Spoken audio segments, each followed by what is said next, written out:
Deux flics que tout oppose, dans l'Espagne post-franquiste des années 1980, sont envoyés dans une petite ville d'Andalousie pour enquêter sur l'assassinat sauvage de deux adolescentes pendant les fêtes locales. Au cœur des marécages de cette région encore ancrée dans le passé, parfois jusqu'à l'absurde et où règne la loi du silence, ils vont devoir surmonter leurs différences pour démasquer le tueur. Ce thriller espagnol s'est fait connaître lors de la cérémonie des Goya, les Césars espagnols, en remportant pas moins de 10 statuettes dont celle de meilleur film, meilleur réalisateur et meilleur scénario. Alors qu'en est-il de ce film ibérique qu'on qualifie de true détective espagnol ? Avec La Isla Minima, on a donc affaire à un film de genre nous transportant dans une région marécageuse, désespérément plate et inhospitalière. Un milieu des plus glauques et désabusés où la loi du silence semble l'emporter sur les disparitions mystérieuses.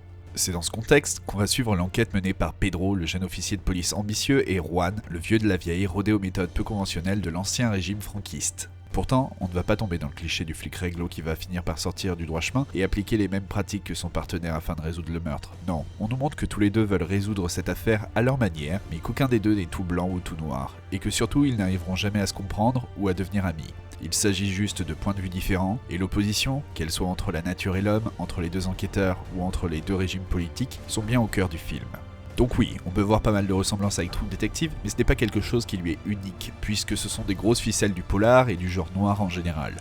Mais là, comme pour True Detective, le tout est savamment fait, et l'enquête est en fait un prétexte à l'exploration des personnages, mais aussi de la politique. Car le vrai sous-texte du film est bien une lecture politico-sociale, nous faisant découvrir une période méconnue et pas des plus glorieuses de l'Espagne. Que ce soit par la désertification de la région par ses habitants, les grèves de la population ouvrière, les faibles récoltes dans des terres hostiles à l'agriculture, la place des femmes, l'ancien régime profondément ancré dans les mentalités, il y a de quoi faire. On pourra cependant apprécier que l'enquête soit un vrai puzzle et qu'il sera difficile de connaître le coupable avant le dénouement final. Ce qui est agréable, c'est de voir ces enquêteurs s'appuyer sur toutes les pistes qu'ils peuvent avoir, nous donnant l'impression de faire l'enquête avec eux, d'arriver dans un cul-de-sac, de repartir sur une nouvelle piste et de voir qu'au final, en combinant l'ancienne piste et la nouvelle, on en obtient une autre, nous menant sur autre chose. Le jeu d'acteur est pour sa part de haut niveau. Le réalisateur dirige ici des acteurs ayant l'habitude de jouer dans des comédies, mais qui trouvent là des rôles à contre-emploi dans lesquels ils mettent tout leur talent.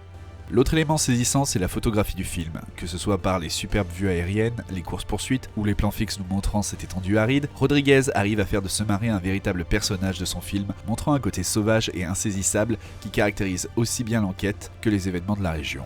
Vous l'aurez compris, La Isla Minima a été pour moi un vrai coup de cœur, permettant de découvrir une époque assez méconnue et de montrer que le cinéma de genre a toujours de beaux jours devant lui. On nous montre même que nos voisins espagnols arrivent à nous mettre une sacrée claque comparé à notre grand cinéma. Entre l'absence de temps mort, une enquête toujours intrigante et des héros passés assez troubles, on ne doit pas passer le temps. Hélas, n'est pas un gros film hollywoodien qui veut. On peut donc s'imaginer que La Isla Minima, qui sera dans les salles françaises à partir du 15 juillet, soit en même temps qu'Ant-Man, n'aura pas le droit à une énorme présence en salle. Je ne saurais trop vous encourager à trouver une salle près de chez vous le diffusant et de lui laisser sa chance. Ça vous changera un petit peu tous ces reboots et remakes de moyenne qualité qu'on a pu avoir cet été.